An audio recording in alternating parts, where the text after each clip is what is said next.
Hi everyone, this is Dave from Geekanoids, and in this video I'm going to be showing you a selection of devices that I'm going to be using to try and charge my devices in a safer way.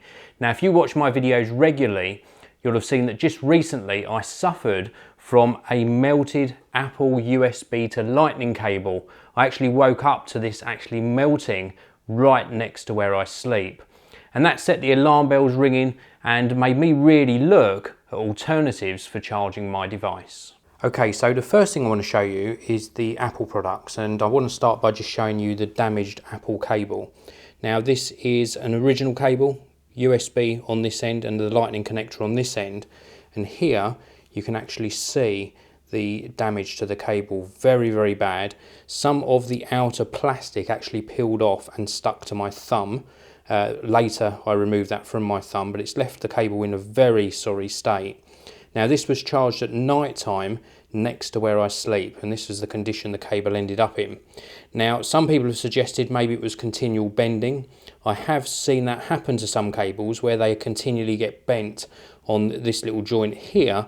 They actually break and fray. In fact, many of you sent in photos to me of your cable where it had frayed at this sort of weak point here. I think this was very different because the cable actually is stained brown on the outside and it's actually melted away. So I don't think this is just a fraying. I think this was some sort of electrical issue. Now Apple have sent me replacements. They sent me a replacement USB to Lightning cable. So this is brand new. I haven't used this yet, straight out of the box. But you can see it's still a very thin cable. And later on in this video, I'm just going to show you some other options for different cables that you could use to charge your device. So I'm still worried about sort of this section of the cable here.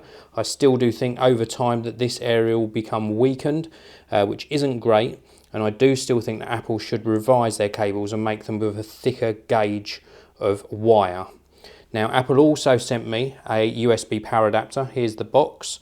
And they sent me this just in case it was the actual power adapter that caused the issue. So they sent me a brand new USB power adapter and a brand new Lightning to USB cable. So now I want to show you some cables in comparison to the Apple Lightning to USB cable here on the left. Now the first one that I have been using for around about 6 months is an iFrog's Lightning to USB cable. Now this is very similar gauge of wire, as you can see, so pretty much the same thickness. This has shown no signs of weakening at this point, and it certainly uses a harder plastic. So this is more pliable, the Apple one, and the iFrog's one is a more rigid material used. Now I've used this for 6 months, it's shown no signs of any heat issues. It's also shown no signs of any fraying down at this tip point here. Now the other type of cable that I've been using for quite a while now is one of these flat design cables. This particular one is from Remax Design. I have featured this on the channel before. Now in comparison to the Apple Lightning cable, you can see obviously it's a flatter design. It seems to be a lot more flexible as well, so that in theory should mean that it's less prone to actually breaking at this point. I have used this for around about 4 to 6 months. You can find a video on the channel about it, and I've had no issues with it sort of fraying at this point here, no sort of breaking appearing, no discolouring to this end of the cable, and I've used this for charging both the iPhone 6 and also my iPad Air 2. So the next cable I want to show you is a brand new one that Tylt just sent in to me, and this is their Flip Duo. Now it's got some really nice features which I'll show you in greater detail very shortly. This is the product packaging, so you know what to look out for if you're buying this in a retail outlet. It's going to be available on all good resellers online as well. Now this is a very thick, heavy gauge cable. So let me show you that first of all in comparison to the Apple one.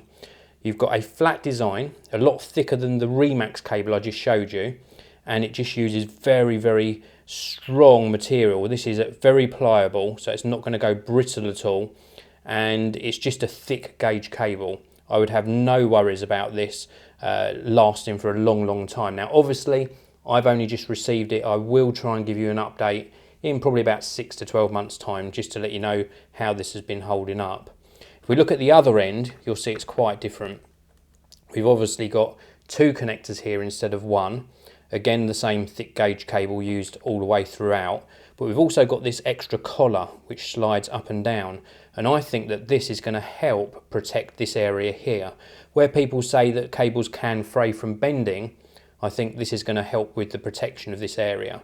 Now it's a micro USB connector at the moment, but what we can do is slide this down and actually plug in the secondary connector, which is an Apple Lightning connector, and this is really aiding to keep the cable straight, and it's just a superb design, a very useful cable.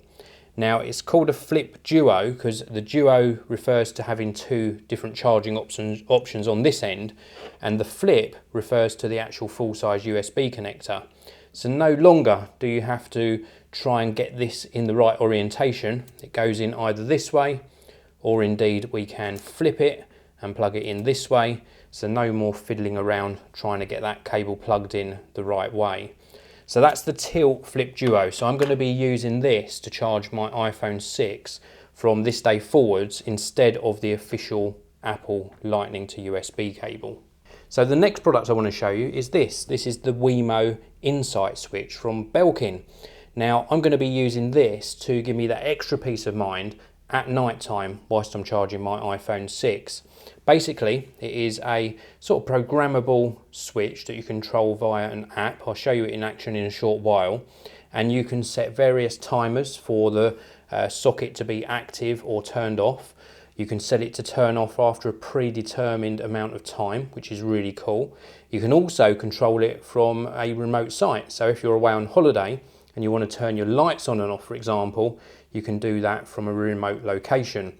You can also check when you've gone to work if you remember to turn the iron off or those hair straighteners. So it's got a lot of different features.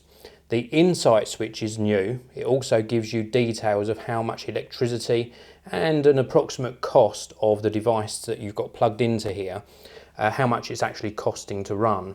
So let's take a closer look at this in action. So before I plug this in, I wanted to give you a little guided tour around the Belkin WeMo Insight Switch, and also point out to you there are two different versions of this switch. There's the Insight version I've got here, and then there's the regular Belkin WeMo switch, and the difference is the regular version is a little bit cheaper. It doesn't give you the feedback as to how much electricity your device is using and how much it's costing to run. That's the only difference. So we've got a 3-pin UK plug on ours, fuse in here so we can change the fuse if we need to, some ventilation around the outside. Across the top edge we've got a little button. There's nothing in the instructions that says what this button is. I would imagine it's for setting up Wi-Fi, or it might be to do a reset. We've also got a glowing LED portion here which indicates when the plug is on, and then we've also got obviously the socket on the front and the WeMo branding. So let's plug this in like so. Now on top of this I'm going to plug in my Apple USB charger, and then into that I'm going to plug in the Tylt Flip Duo. Don't have to worry about which way round it's going, of course, because we have got that reversible USB connector. Now in a moment I'm going to plug this end in to my iPhone 6. I've got my iPhone 6 just here. Now I've already installed the Belkin WeMo application. Now there are other applications available from third-party developers. I've gone for the official one, obviously, for this video. Some of the other ones have just got different user interfaces and a few different features built in. So the switch should have started up by now. So let's go into the application. And we can see here we've got the Belkin WeMo Insight Bedroom. I've renamed it to Bedroom because that's where I intend to use it. And we can pull this drop down, and this calculates how much electricity has been used by the device that's plugged into it. Well, it's nothing at the moment because I haven't really used it. We can also go into rules, and in rules I've already set up a new daily timer. You can have it to turn the switch off after a predetermined amount of time, so 30 minutes, an hour, 3 hours. You can do custom countdowns as well. I've set it to a new timer rule, which is to turn the switch on at 10 PM daily and to turn it off at 2 AM. So that gives 4 hours for my iPhone 6 to charge every night, and then it will turn it off. That should be ample for it to charge it to 100%. We've also got a little more tab down here, And in here we've got things like firmware update, settings, generate an IFTTT pin, because you can use this with IFTTT service. Also setup instructions, community, etc. And we've also got remote access enabled, and as I mentioned earlier, you can use this to remotely control your lights if you're not inside your house. So let's go back to the device options. Now if I had more of the Belkin range installed, so other switches, they would appear here. There's also bulb kits as well, which I'll bring you a review of on the channel very soon. So we can have sort of our light fittings in the WeMo range, and they'll all be controllable within this panel. We've also got just a standard on-off button at the top, and this is going to power the switch on and off. So let's get my lightning cable and we'll plug this in to the bottom. Now the switch should currently be set to off because we've got no little LED indicator here. So we're going to come around and actually turn this on, and the phone has started charging. You'll see the indicator just up here. This has changed to green, which indicates the power is on. So in its simplest format, we've now got a remote control socket. What I'm really excited about this product for is the fact that I've got that predetermined timer. So this will automatically switch on at 10 PM and off at 2 AM. And I think that is going to be really good for peace of mind, knowing that my device is going to be switched off when I'm asleep. So I hope you've enjoyed this video. It's just giving you an insight into the products I'm going to be using now to charge my iPhone 6. And just to recap, I'm going to be using a combination of the official Apple charger, the Belkin WeMo Insight Switch, and also the Tylt Flip Duo cable, which I think is absolutely fantastic. Well, I hope you've enjoyed this video. If you have, please do hit that like button and subscribe to the channel, and let me know what you think of the products I've shown you.